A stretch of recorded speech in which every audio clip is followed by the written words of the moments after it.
Hema committee report പുറത്തുവിടരുതെന്ന് പറഞ്ഞിട്ടില്ലെന്ന് നടി രഞ്ജിനി. സിനിമാ ട്രൈബ്യൂണൽ വേണമെന്നത് സ്വാഗതാർഹം. റിപ്പോർട്ട് പൂർണ്ണമായും വായിച്ചില്ല. സ്ത്രീകൾ സിനിമാ മേഖലയിൽ പ്രശ്നങ്ങൾ നേരിടുന്നുവെന്നത് വാസ്തവമാണ്. കമ്മിറ്റിയുടെ കണ്ടെത്തലുകളിൽ നടപടി വേണം. തന്റെ ഹർജി തള്ളിയതുകൊണ്ടല്ല റിപ്പോർട്ട് പുറത്തു വന്നതെന്നും രഞ്ജിനി പറഞ്ഞു.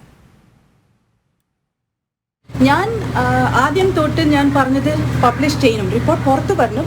പക്ഷേ ഞാൻ സ്റ്റേറ്റ്മെൻറ്റ് കമ്മിറ്റിയിൽ തന്ന കാരണം കൊണ്ട് I need to see my statement because എനിക്ക് അത് കിട്ടിയിട്ടില്ല. അത് കാരണമാണ് ഞാൻ പറഞ്ഞു ആദ്യം ഞാൻ സ്റ്റേറ്റ്മെൻറ്റ് കണ്ടിട്ട് ഞാൻ പറഞ്ഞത് അത് റിപ്പോർട്ടിൽ ഉണ്ടോ കൗണ്ടർ ചെക്ക് ചെയ്യാനാണ് ഞാൻ പറഞ്ഞത്. പക്ഷേ ഞാൻ റിപ്പോർട്ട് ഒരിക്കലും പുറത്ത് വിടാൻ പാടില്ല ഞാൻ പറഞ്ഞിട്ടില്ല. From the beginning it self ഞാൻ അത് പറയുന്നുണ്ട്. പിന്നെ ബാക്കിയുള്ള കാര്യങ്ങൾ എൻ്റെ ലീഗൽ ടീംസ് അവർ ഡിസൈഡ് ചെയ്യും. തൽക്കാലം ഞാൻ അതിൽ പോകുന്നില്ല.